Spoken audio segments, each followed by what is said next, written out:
Bonjour à toutes et à tous, on va passer sur cette seconde session avec Thomas Cook, Alexandra Suire et Vincent César. Bonjour à tous les trois, installez-vous, prenez un petit micro, donc c'est un format table ronde.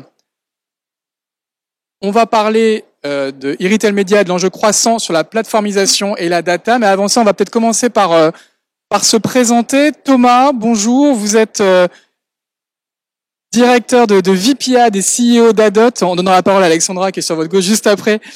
Thomas, oui, donc directeur VPA des CEO d'Adot, double casquette. Est-ce qu'on peut présenter en quelques mots, en quelques chiffres ces deux activités?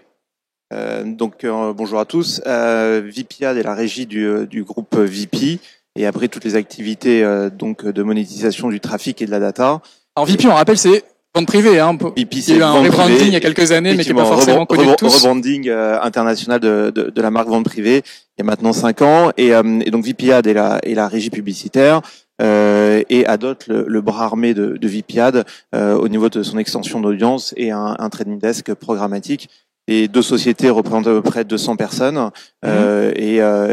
qui s'activent pour offrir aux marques les meilleurs services, les meilleures solutions publicitaires et pour une marge brute cumulée d'un peu plus de 60 millions d'euros. 60 millions d'euros, qu'est-ce qu'on peut donner comme autre chiffre en termes peut-être d'audience? En termes d'audience, VP se démarque aujourd'hui par sa puissance quotidienne avec un trafic logué de plus de 3 millions de visiteurs uniques. Ce qui en fait une offre de choix pour toute marque qui a besoin d'avoir une puissance instantanée via le support. Très bien, on va parler dans un instant de Retail Media. Alexandra, bonjour. Bonjour. Alexandra Suire, directrice de Retail Link by Fnac Darty. Est-ce qu'on peut également présenter en quelques mots cette activité et cette nouvelle filiale du groupe? En effet, comme le nom l'indique, by Fnac Darty, parce qu'on est la régie intégrée du groupe Fnac Darty. Donc pour le coup, à ce titre-là, on monétise l'ensemble des properties du groupe Fnac Darty. Donc ça passe bien évidemment par les sites e-commerce avec les 27 millions de visiteurs uniques par mois sur l'ensemble de nos supports et également un certain nombre de dispositifs in-store sur les 740 magasins français qu'on peut avoir aujourd'hui sur le territoire. Donc avec de l'affichage, un parc d'écran DOH, donc on est une équipe aujourd'hui de 30 personnes pour administrer à peu près 1500 campagnes par an, voilà, sur l'ensemble de ces aspects. Et on travaille aujourd'hui avec nos partenaires captifs, bien évidemment, des marques hors captives, et puis nos partenaires agences médias. Très bien. Et à votre gauche, Vincent César. Bonjour Vincent. Bonjour. Alors, directeur e-retail et commerce chez iProspect. Est-ce qu'on peut également présenter en quelques mots, en quelques chiffres, en quelques dates cette agence? Alors, iProspect, historiquement, agence digitale du groupe Dentsu, mais depuis le début de l'année... Groupe de communication japonais. Groupe de communication anglo-japonais, tout à fait. 250 personnes en France, experts du digital, mais depuis le début de l'année, réinvention du groupe Dentsu dans son ensemble, mais d'iProspect en particulier, avec la fusion entre Viseum, historiquement agence média plus classique et traditionnelle, et iProspect, pour former une nouvelle marque justement sur tous ces enjeux médias avec un ADN tourné autour de l'intersection finalement et de comment est-ce qu'on arrive à articuler les différents assets, les différents médias et les différents outils de mesure pour tirer la performance maximale de nos campagnes médias. Alors vous n'êtes pas une régie, mais est-ce qu'on peut donner quelques chiffres? Vous accompagnez beaucoup de clients? Alors c'est plus de 150 clients en France, tout à fait. C'est plus de 20 millions de billings sur la partie retail média. C'est pas loin de 100 millions sur Google, sur Facebook. Donc c'est assez solide. Et c'est une équipe qui a fortement grossi ces dernières années, j'imagine, qui a accompagné le développement du marché. Ouais, tout à fait. Avec les switches qu'il y a pu avoir entre la partie traditionnelle et le online. On a en effet des effectifs qui ont pas mal grossi ces derniers temps et pour les sujets qui nous concernent aujourd'hui aussi, puisque nous, l'équipe Retail Media a été multipliée par 2 sur les 12 derniers mois. Qui démontre le dynamisme du segment. Alors justement, on va en parler tous les trois. Le Retail Media, c'est ce qui nous réunit aujourd'hui au sein de la Paris Retail Week. Est-ce qu'on peut parler de révolution dans la publicité digitale, de quatrième pilier du secteur, après le search, le social, le display, ou finalement on n'est pas tout simplement dans la continuité de ce que connaissent les commerçants depuis des décennies, qui est le trade marketing? Thomas? révolution, je sais pas, mais en tout cas, il y a une vraie prise de conscience de la part des annonceurs et des agences que les environnements de retail, et notamment de e-retail, aujourd'hui offrent des possibilités que le média classique n'offrait pas ou n'offre plus dans l'évolution contextuelle qu'on connaît aujourd'hui, que ce soit par rapport à la data ou que ce soit par rapport aux environnements que mettent à disposition les retailers. Donc, c'est plus une prise de conscience. Prise de conscience, en tout cas, de l'opportunité que représente une communication au sein d'un environnement où en fait on s'aperçoit qu'on a une cible 100% captive à la communication, pour certains acteurs logués, et encore une fois dans un environnement propre et dédié au commerce, à l'achat, et dénoué de tout impact éditorial qui pourrait d'une certaine manière déstabiliser le message de la marque. Donc ça ne s'oppose pas pour moi aux médias. Je pense que je ne sais pas si ça sera un nouveau pilier parce que au sein du retail media, il y a aussi bien du display que du search qui sont en tant que tels de la pub digitale en France. En tout cas, c'est la nomenclature qu'on utilise. Mais en tout cas, ça devient pour moi une activité à part entière, aussi bien dans l'univers de la pub, mais également côté retailer. C'est-à-dire que aujourd'hui, vous avez plus un acteur du retail dans le monde qui n'a pas quasiment un triptyque de rémunération basé sur le transactionnel, la marketplace et la monétisation. Chez VP, le lancement de ces activités médias, il est déjà assez ancien. Hein. C'était évident pour vous de développer cette monétisation par la publicité ? En fait, c'était évident par le prisme du fait que nous sommes avant tout une société B2B. Notre objectif, notre but, c'est d'offrir le meilleur service à nos marques. Et pour offrir le meilleur service, nos marques avaient besoin de toucher notre audience pour déstocker. C'est notre métier d'origine. On vient de là et c'est ce qu'on continue à faire. C'est ce qui fait notre succès. Mais les marques nous ont aussi demandé de pouvoir toucher les membres qui voulaient peut-être découvrir autre chose de la marque que le déstockage. Donc c'était tout à fait naturel. Et pour répondre précisément à la question, les deux activités, que ce soit Adot ou que ce soit VP Ad, ont plus de 5 ans. Alexandra, le groupe Fnac Darty fait du trade marketing depuis des décennies. J'imagine que pour vous, le retail média, ça s'inscrit dans la continuité de cette activité. C'est pas forcément la révolution qu'on évoque parfois. Non, en effet, ouais, il y a une. Je parlerai pas de révolution, je parlerai de renouveau. Pour le coup, c'est une autre manière de penser des mécaniques qui étaient déjà des mécaniques existantes, des mécaniques qui étaient portées sur l'accélération business.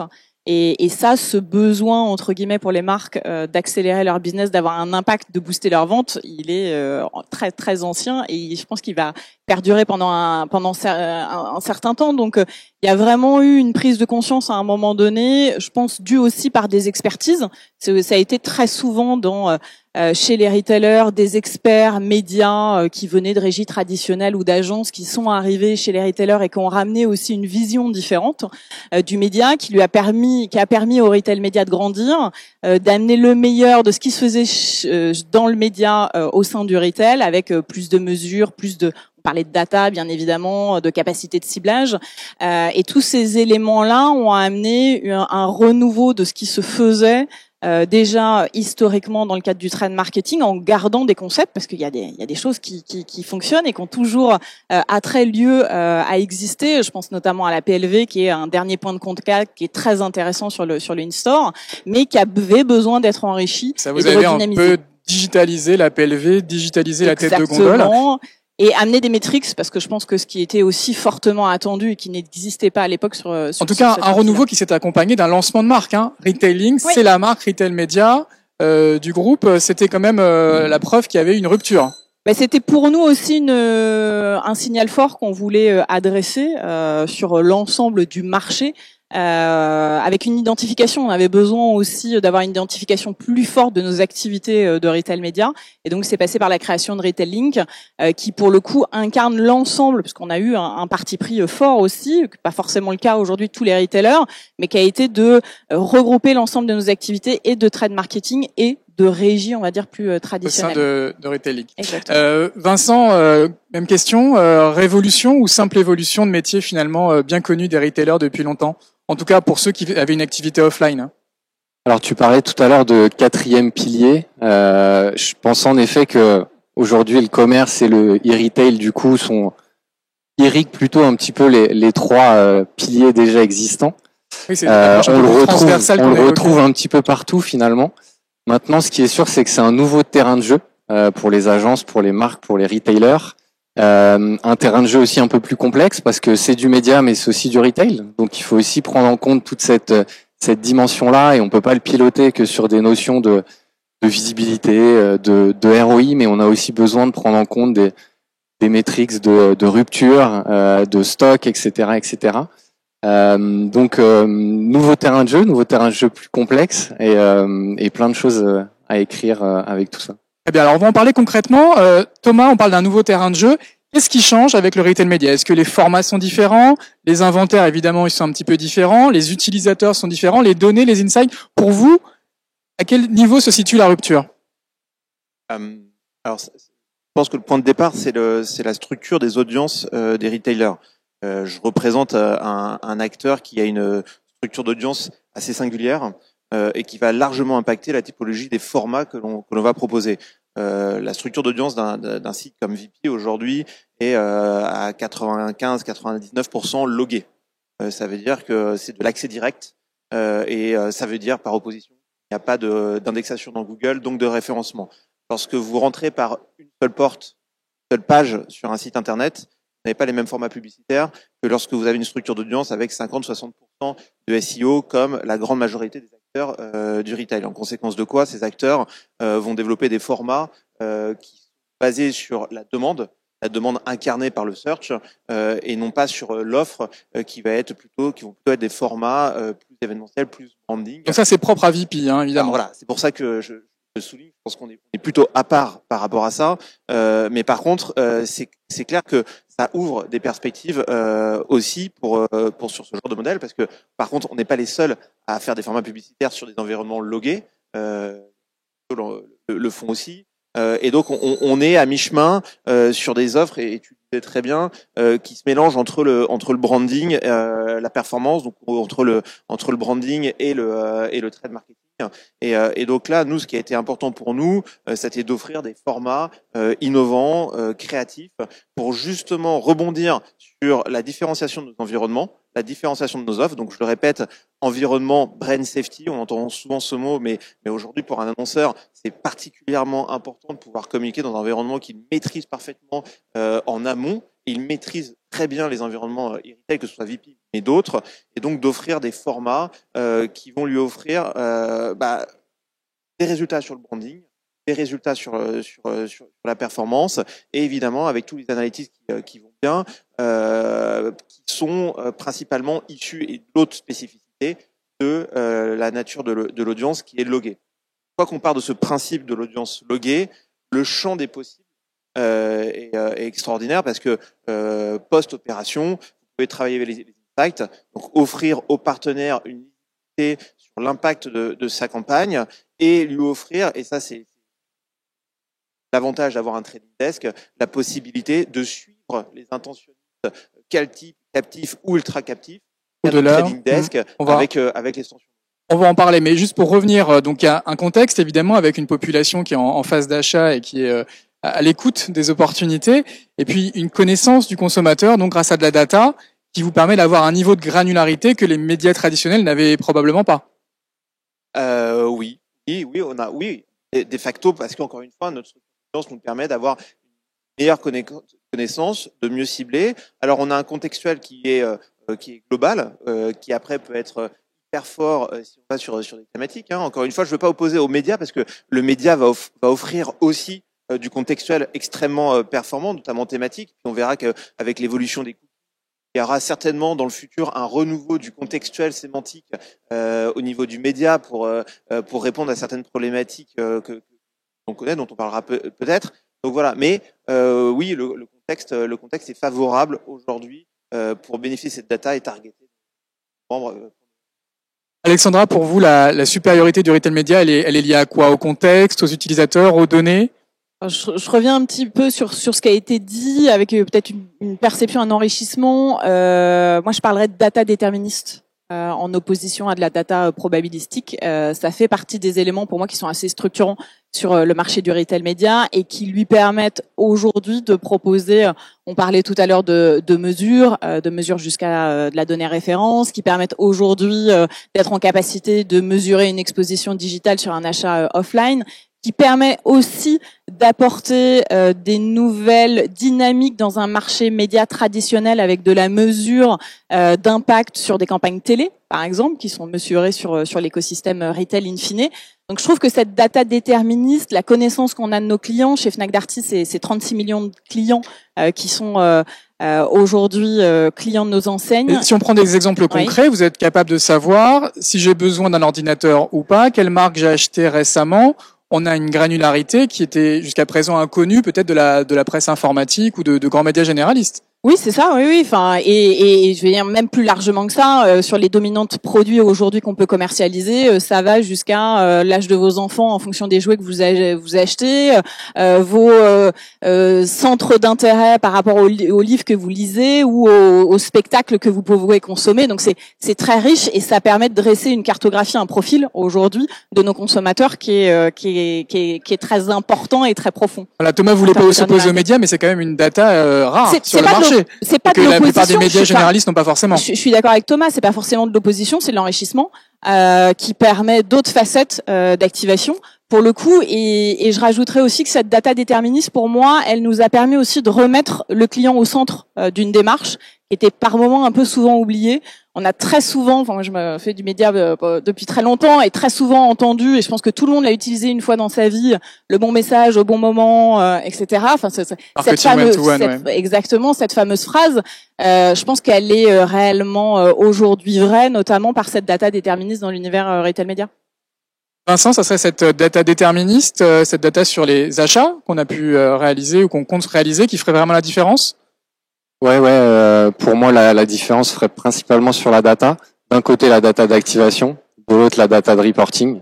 En activation, clairement, je vais pas revenir sur ce qui a été dit, mais il y a un vrai enrichissement. Il y a des informations auxquelles on n'avait pas accès jusqu'à présent, dans des écosystèmes qui sont vraiment orientés business pour les marques. Donc ça c'est un vrai atout et c'est ce qui nous permet aujourd'hui de passer de l'audience planning qu'on a connu depuis 5 ans à du commerce ou du shopper planning et donc d'aller se rapprocher encore un peu plus finalement de l'acte d'achat et du business pour les marques.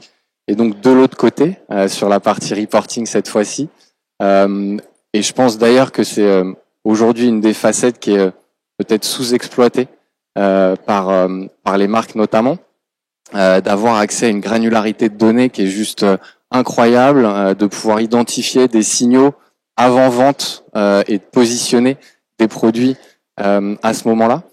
Donc là il y a beaucoup de choses à faire. On va peut-être d'ailleurs citer des exemples d'annonceurs qui ont eu recours à vos services. Thomas, est-ce qu'on pourrait citer des campagnes récentes avec des marques, j'imagine captives ou non captives, qui ont eu recours à vos services et qui ont exploité cette data justement pour mieux connaître et mieux cibler leurs consommateurs? Alors par essence, elles l'exploitent toutes, parce qu'on leur met tout à disposition, un environnement qui prend en compte la data pour améliorer la pertinence de leur exposition. Et on travaille avec 2000 marques, donc en termes de les dernières innovations ont été avec Dyson et notamment le lancement du Daily Drive Shopping. On a la chance de travailler très bien avec le groupe L'Oréal qui nous fait confiance dorénavant sur l'intégralité de sa gamme. On travaille avec le secteur auto qui en ce moment prend beaucoup la parole sur évidemment l'évolution de ces formats hybrides et électriques. Et voilà, on a la chance de travailler avec un grand nombre de secteurs, évidemment avec des secteurs ultra captifs et prioritaires du groupe que sont la fashion. Donc non, on a, je vais pas trop citer de marque parce que sinon j'en oublierais, mais voilà, non, on travaille avec beaucoup de secteurs. Alexandra, même question. On imagine des marques plutôt captives pour Fnac Darty, mais pas que, et tout type de campagne. Pas que, en effet. Donc, bien évidemment, tout le portefeuille de marques captives que sont nos fournisseurs, mais pas que. En effet, on travaille aussi avec des marques. Donc, on citait l'automobile, qui est aussi un client chez nous. Je pense notamment à la banque et assurance, par exemple, des gens comme Crédit Agricole sur du crédit à la consommation ou du crédit immobilier. Donc, c'est assez riche et large.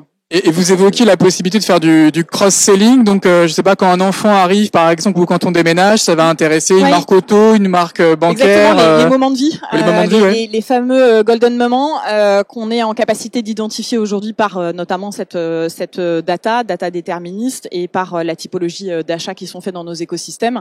Et en effet, c'est très structurant aujourd'hui dans toute la partie média planning pour déterminer des intentions d'achat sur une grande part de typologie de produits. Donc c'est ce qu'on travaille avec eux. Vincent, on l'évoquait, c'est un nouveau terrain de jeu pour les agences et du coup vous avez accès peut-être à des datas d'une plus grande précision pour ces moments de vie, ce qui permet de mieux cibler ces campagnes. Ouais, alors il y a d'autres acteurs bien connus de tout le monde ici, je pense, les GAFA notamment, qui ont accès aussi, et qui donnent accès à ce type de données-là. Donc c'est vrai que quand on remonte sur des activations un peu plus haut de funnel, un peu plus branding, on a toujours un peu de difficulté à positionner acteurs retail par rapport aux gros acteurs tech du marché et à la valeur ajoutée que peuvent apporter ces nouveaux médias-là. Mais oui, évidemment. C'est plein de nouvelles choses à tester. Alors on est là pour parler aussi de plateformisation du retail média avec des inventaires, des données qui ont peut-être été longtemps accessibles sous des formats on va dire un peu traditionnels, mais qui sont en train de basculer dans des logiques un peu plus self-service. Chez VP avec Adot, c'est un point important aussi cette approche plateforme. Alors l'approche plateforme est fondamentale. L'approche self-service l'est un petit peu moins. Non pas que c'est pas en soi un objectif en termes de process, en termes d'optimisation, mais aujourd'hui on souhaite se différencier aussi par l'accompagnement humain et la créativité. Et donc en fait, on ne veut pas perdre ce contact au quotidien avec les agences, avec les marques, parce qu'il est fondamental. C'est ce qui nous différencie aussi, et c'est ce qui est le plus cohérent par rapport à notre structure d'audience. Je le rappelle, on fait à peu près 3-4 000 campagnes par an, avec des tickets moyens assez élevés, et notre valeur ajoutée aujourd'hui, c'est l'accompagnement. C'est l'accompagnement créatif, comment je prends la parole. Donc chaque prise de parole est accompagnée avec un studio. Chaque prise de parole est accompagnée avec un retour sur les insights, sur la data. Et à partir de ce moment-là, on est cohérent avec notre audience, notre promesse, qui est aussi se différencier sur le tout puissance. Et sous certains aspects, on peut pas concurrencer. On cherche pas à concurrencer même d'ailleurs des GAFA en tant que tels sur la puissance. Par contre, on se différencie par cette créativité, cette qualité de service, et c'est aussi parce que on a une structure d'audience, et j'y reviens souvent parce que elle conditionne beaucoup de choses chez nous. On a une structure d'audience, par exemple, qui n'est pas basée sur le search ou la long tail. Donc le self-servicing, lorsque vous n'avez pas le long tail, a moins d'intérêt que lorsque vous avez des tickets moyens de 30, 40, 50 000 euros minimum pour prendre la parole, où là vous pouvez investir sur l'accompagnement humain. Et on y croit beaucoup à cet accompagnement humain. Ouais, vous n'allez pas chercher le petit annonceur, donc le self-service se justifie peut-être pas. C'est pas que je n'en veux pas du petit annonceur, c'est que ma structure d'audience, encore une fois, me permet pas forcément de l'adresser, c'est pas forcément pertinent, et on veut continuer à mettre au cœur de notre promesse l'humain et la créativité. Alexandra, si je dis pas de bêtises, vous venez de lancer une nouvelle plateforme. C'est ça. Proposant précisément. Je vais pas dire que c'est pas un sujet d'actualité, parce que c'est le mien en tout cas. À croire que vous avez fait exprès juste avant d'arriver à cette table ronde. Presque. À quelques jours près. C'est quoi la philosophie de cette plateforme? Alors la philosophie de cette plateforme, donc c'est une plateforme unique. Tout à l'heure, on parlait d'insights, et donc nous on a associé dans cette plateforme une partie partage de données insight et toute la brique activation en self-service, média digital self-service. Donc c'est une plateforme aujourd'hui qui se veut complète, justement parce que, comme le disait Vincent, on a vraiment, en questionnant aussi nos partenaires, analysé le besoin.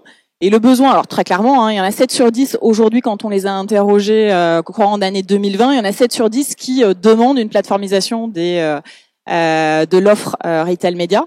Mais il y en a aussi 8 sur 10 qui ont besoin d'avoir plus d'insight pour mieux comprendre le business, mieux l'analyser et donc être plus efficaces dans les stratégies qu'ils doivent mettre en place derrière en fonction de ces apprentissages.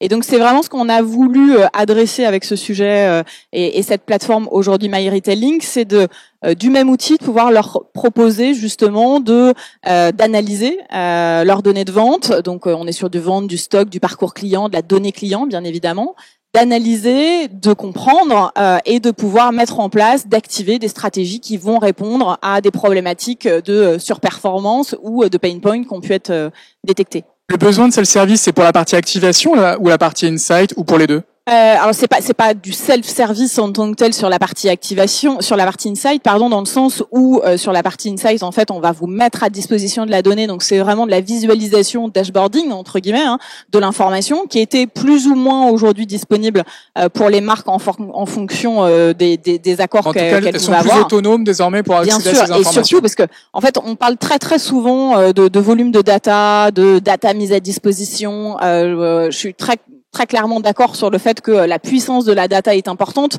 mais c'est la capacité à la lire, à l'analyser, qui pour moi est primordiale.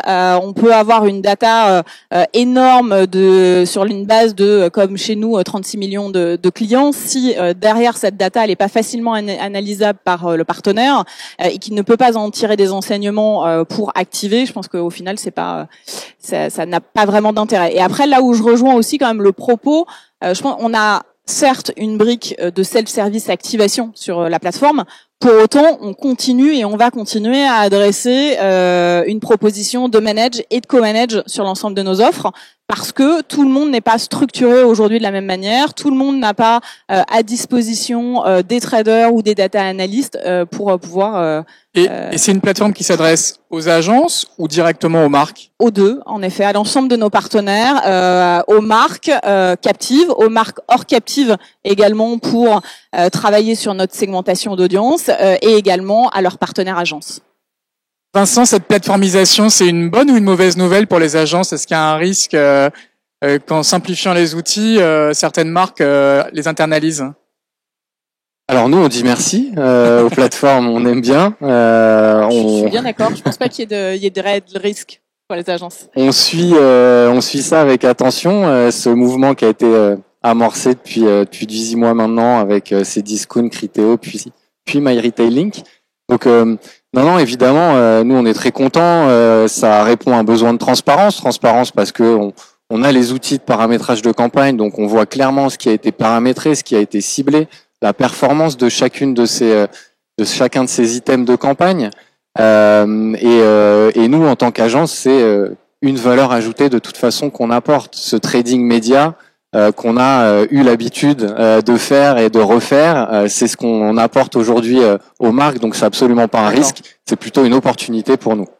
Et il n'y a pas quand même la volonté des marques peut-être de mieux connaître leur consommateur final et donc d'aller directement sur ces plateformes, ne serait-ce que pour les insights justement qu'on évoquait? La partie insight, je la mets du coup en effet un petit peu de côté. À nous de bien structurer nos offres, d'apporter les bonnes ressources aussi aux marques pour traiter cette donnée-là. Il est évident que on peut pas se substituer 100% aux marques là-dessus. Elles ont besoin d'avoir la main sur ces données. Maintenant, on peut mettre à disposition des ressources de data analystes, de data scientists pour justement extraire tout ça, le faire parler et derrière qu'on puisse être encore plus efficace sur le paramétrage de nos campagnes. Très bien. Alors on le voit, la force des data des retailers qui aujourd'hui est disponible sur leurs inventaires, sur leur plateforme. On peut aussi retrouver une partie de ces data sur d'autres plateformes publicitaires. Thomas, c'est quoi votre vision, votre stratégie en matière de data? Est-ce qu'on peut croiser les données transactionnelles de votre plateforme en l'activant sur des médias tiers? Alors c'est possible, mais par dot, exclusivement. Donc ça c'est le principe. Aujourd'hui on croit beaucoup à l'extension d'audience. C'est un vrai service qu'on offre aujourd'hui au marché, aux agences, aux marques. Il y a la possibilité d'avoir accès à la data shopper de VP pour toucher ces mêmes clients sur l'open web et les environnements. Et d'ailleurs, j'aimerais rebondir sur la discussion qu'on avait en amont sur la qualité de la data disponible chez les retailers.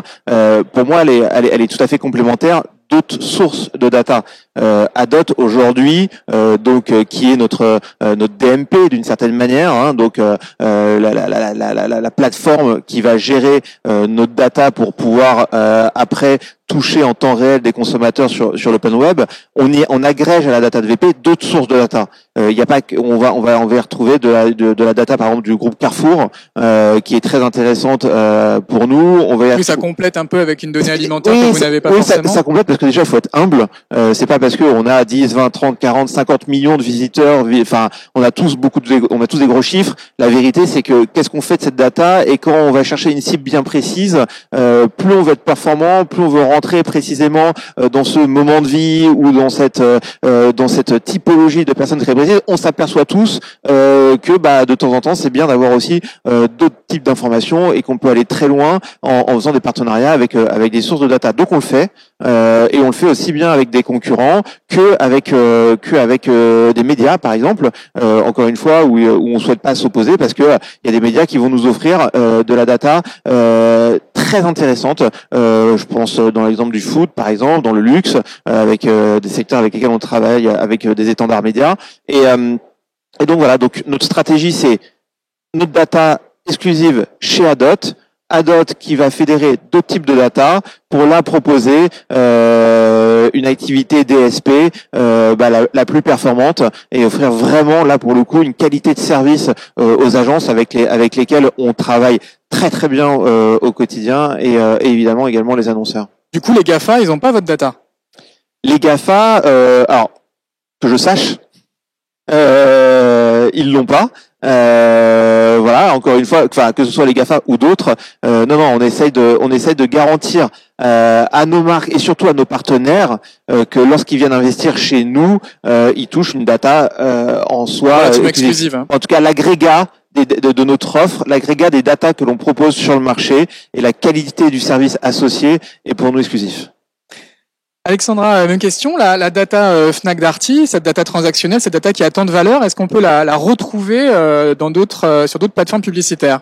Alors non, on peut pas la retrouver aujourd'hui sur d'autres plateformes publicitaires et comme VP, on croit beaucoup nous également à l'extension d'audience, mais également activable via retailing. Via retailing, exactement, parce que pour le coup, il y a un intérêt à aller réexposer ces cibles dans le cadre d'un parcours. Moi, je pense que ce qui est sûr en tout cas, c'est que la data et la data retail, elle doit pas devenir une commodité.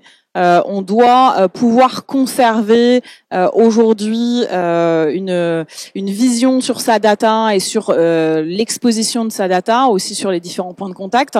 Il s'est passé, moi j'ai travaillé aussi sur la partie presse pendant longtemps, dans le média presse, très rapidement en fait, il y a eu une dissolution un petit peu des partenaires qui commercialisaient les différents leviers médias formats entre guillemets dans l'univers de la presse, et cette désintermédiation a très souvent déstructuré un petit peu la valeur de ces médias en question, et donc pour moi c'est important qu'on refasse pas les mêmes erreurs sur la partie retail média. Et aussi en s'appuyant sur le concept, le principe des points de contact. Je pense qu'il y a une logique dans le retail média, surtout quand on est un acteur omnicanal comme Fnac Darty, de pouvoir proposer des plans qui permettent de couvrir l'ensemble des points de contact en omnicanalité, et du coup ça n'aurait pas de sens que la data ou les formats se retrouvent chez plusieurs acteurs du marché. Très bien, Vincent. Activer la data retail media, ça se fait principalement via leur plateforme. Ça complique la donne, ou finalement c'est plus simple de pas avoir cette data qu'on retrouve un peu partout? Alors, par rapport à ce qu'on se disait juste avant sur la logique de plateformisation, on aimerait évidemment avoir toujours plus accès à ces données-là. Maintenant, ça reste aujourd'hui l'or noir des retailers, c'est tout à fait logique qu'ils gardent la main dessus. On arrive quand même à l'activer sur d'autres plateformes. C'est logique, mais des médias traditionnels ont peut-être pas forcément fait ces choix dans le passé, comme le disait Alexandra. Donc là, du coup, effectivement, ils ont gagné un peu en maturité par rapport à des médias traditionnels. Tout à fait. Je pense que tout le monde apprend de ce qui s'est passé, d'erreurs qu'on a pu vivre par le passé. Donc oui, évidemment. Cette volonté de garder la main part certainement de là. Maintenant, comme j'allais le dire tout à l'heure, on a quand même aujourd'hui la capacité de l'activer sur d'autres plateformes, des plateformes sociales, des plateformes vidéo notamment, mais avec le retailer qui garde la main sur l'utilisation de cette data et sur son activation. Et du coup, le guichet unique, ça reste les grandes agences qui vont travailler avec un retailing, avec un Adot? Pas forcément. On a, enfin, je ne me prononcerai pas à la place de mes collègues, mais il y a une part du business aujourd'hui en direct qui est certainement non négligeable et il y a des acteurs qui sont aujourd'hui suffisamment matures pour internaliser ces expertises-là et les adresser directement avec Mais des DSP en Managed Services, c'est un métier qui ressemble un peu à ce que vous faites ou ça reste différent parce que c'est exclusif justement? Pour nous, c'est très différent. On a moins la main, on peut pas optimiser comme on a envie d'optimiser, on peut pas rajouter de surcouche techno comme on peut le faire sur d'autres. Donc c'est différent. C'est pas forcément moins bien. Chacun a sa valeur ajoutée. Exactement. Avant de conclure cette table ronde, juste un petit mot sur le dynamisme des acteurs français du retail et du retail média, parce que finalement on a quand même deux belles boîtes françaises, puis on a une demi-douzaine d'autres qui font du très bon travail en matière de retail média. Il y a une question qui se pose avec des GAFA qui sont ultra dominants dans la sphère publicitaire. Est-ce qu'avec le retail média, on a la chance de reconstituer un écosystème français ou européen souverain? Thomas? Est-ce qu'il ne faut pas plus de coopération entre acteurs français et européens? Comment te dire? C'est notre question début de campagne présidentielle. Ouais, c'est ça. Ah, bah, enfin, on en a déjà brièvement parlé. Tu connais mon point de vue. Premièrement, je ne crois pas aux initiatives contre les GAFA. Voilà, je trouve ça, je suis ni pour ni contre. Ils existent, c'est un fait. On les a peut-être laissés prospérer par le fait de soit ne pas mettre de barrière au niveau de l'État, mais là je suis pas la bonne personne pour répondre et je sais pas si j'ai envie d'être dans un pays où l'État met ce genre de barrière. Et deuxièmement, la meilleure réponse pour moi c'est le produit.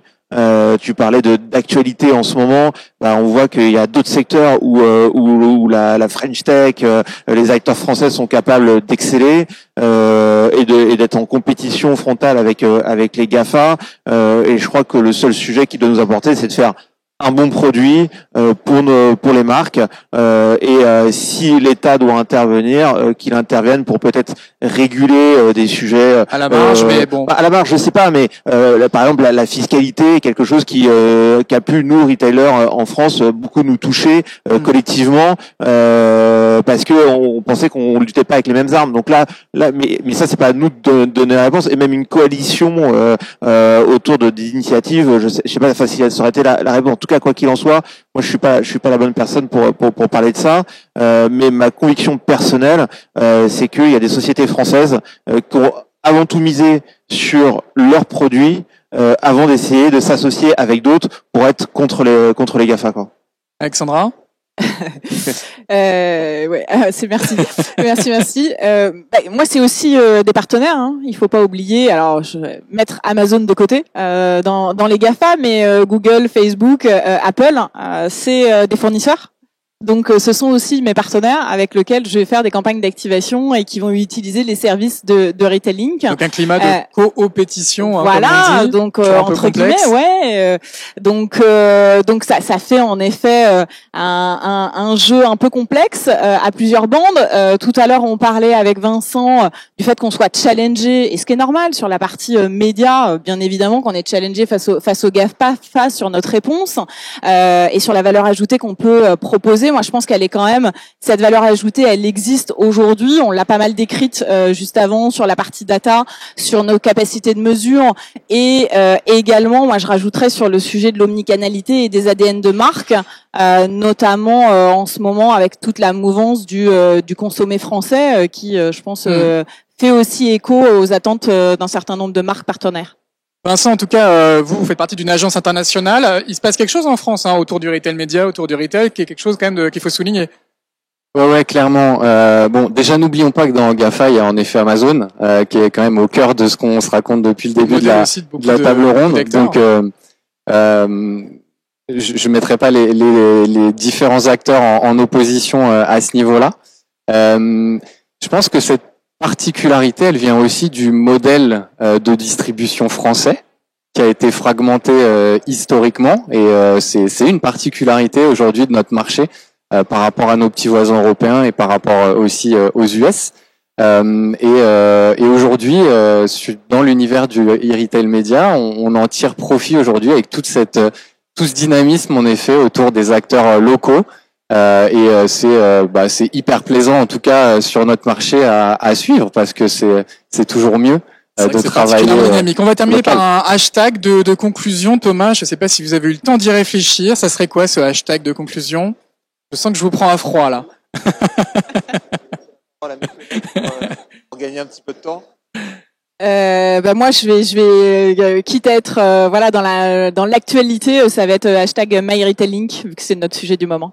Votre nouvelle plateforme, et on invite évidemment tous les annonceurs, toutes les marques à la tester dès cet après-midi. Évidemment.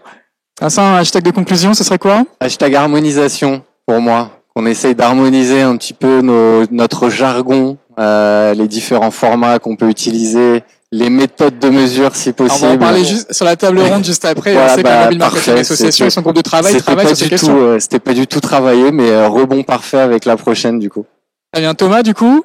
Ouais, je vais rester sur la créativité du coup, parce que c'est un facteur de différenciation, et je crois que ça fait du bien d'avoir un peu de créativité au quotidien. Très bien, on invite aussi tout le monde à se rendre sur Vente Privée, VP ou sur Adot pour la partie B2B publicitaire. Merci en tout cas à tous les trois pour ces témoignages. On peut les applaudir. Merci beaucoup.